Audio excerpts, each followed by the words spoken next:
परमात्मा की डेफिनेशन आपको बताएंगे। वो परमात्मा कहा जाता है और वही तीनों लोकों में प्रवेश करके सबका धारण पोषण करता है।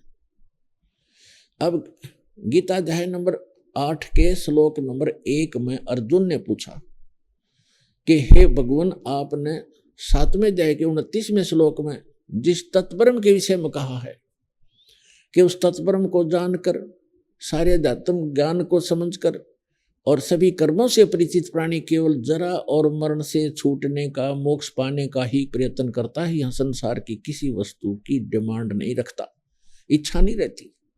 तो किम तत्परम 8वें अध्याय के प्रथम मंत्र में अर्जुन ने पूछा गीता जी में कि किम तत्परम, वो तत्परम कौन है, क्या है। 8वें अध्याय के 3रे श्लोक में गीता ज्ञानदाता ने कहा कि वो परम अक्षर ब्रह्म है, यानी गीता ज्ञानदाता से अन्य है वो। तो गीता अध्याय नंबर 15 के श्लोक नंबर 17 में उस परम अक्षर ब्रह्म के बारे में बताया कि उत्तम पुरुष है तू अन्य परमात्मा इति उदाहरत ये लोक तर्यमाविश्य विवृति अवैश्वर। गीता अध्याय नंबर 15 के श्लोक नंबर 18 में गीता ज्ञानदाता कहता है कि जितने प्राणी मेरे अंतर्गत है 21 ब्रह्मांड में, उनसे मैं श्रेष्ठ हूं, उनसे तगड़ा हूं, उनसे शक्तिशाली हूं। इसलिए मैं लोक और वेद में, लोक वेद में, लोक इस 21 ब्रह्मांड का भी एक लोक कहलाता, जैसे एक राज्य है, स्टेट, और पूरा भारत में 30 लगभग 29-32 राज्य हैं, ये सारा मिलाकर भी देश है। तो ये क्या कहता है कि मेरे 21 ब्रह्मांड में जितने भी प्राणी हैं यो मेरा लोक है। और वेद के जानने वालों ने ब्रह्म और वेद ओम नाम का जाप फाइनल मान रखा। तो ये कहता है कि ये एक दंत कथा है, लोक वेद है। जैसे हम लोक वेद के आधार से ब्रह्मा विष्णु महेश जी को अविनाशी मानते थे, इनके कोई माता पिता नहीं थे, ये थी दंत कथा। लोक वेद जो सत्य नहीं था, यथार्थ ज्ञान के विपरीत था। तो यहां ये कहता है लोक वेद के आधार से, दंत कथाओं के आधार से मैं पुरुषोत्तम प्रसिद्ध हूं, क्योंकि मैं जितने प्राणी मेरे अंतर्गत है इनसे श्रेष्ठ हूं, इनसे तगड़ा हूं, मजबूत हूं, इसलिए मैं पुरुषोत्तम प्रसिद्ध हूं। लेकिन उसने 15वें अध्याय के 17वें श्लोक में स्पष्ट कर ही दिया है कि उत्तम पुरुष है तू अन्य, उन तीनों दोनों से, सरपुरुष और अक्षर पुरुष से कोई और है श्रेष्ठ परमात्मा। 8वें अध्याय के 3रे श्लोक में भी स्पष्ट कर दिया कि वो परम अक्षर ब्रह्म है। और 18वें अध्याय के 62वें श्लोक में गीता ज्ञानदाता स्वयं कह ही रहा कि अर्जुन तू सर्वभाव से उस परमेश्वर की शरण में जा, उसकी कृपा से तू परम शांति को और सनातन परम धाम को प्राप्त होगा।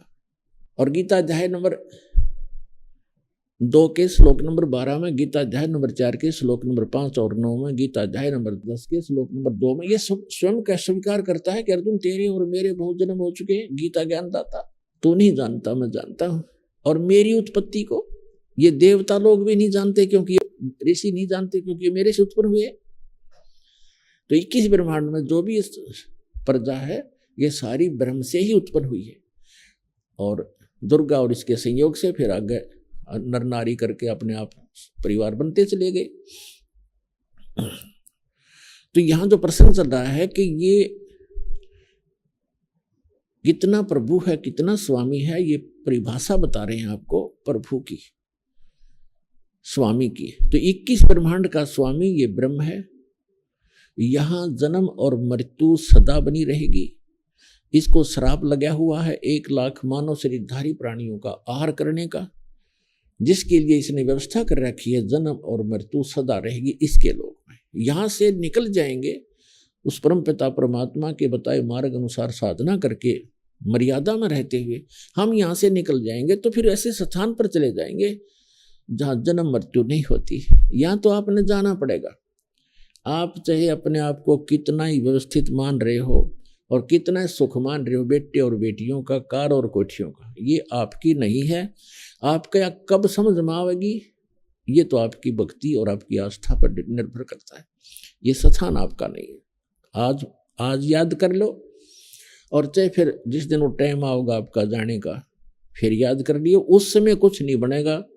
जिस समय आप जाने के समय याद करोगे सचमुच ठीक कहा करते, आज तो कुछ भी नहीं अपना। लेकिन उससे मैं कुछ नहीं बन पाएगा, इसको पहले ही याद रखना पड़ेगा। और ये सच्चाई है। सत्य को स्वीकार करने में हानि नहीं होती, लाभ ही होता है।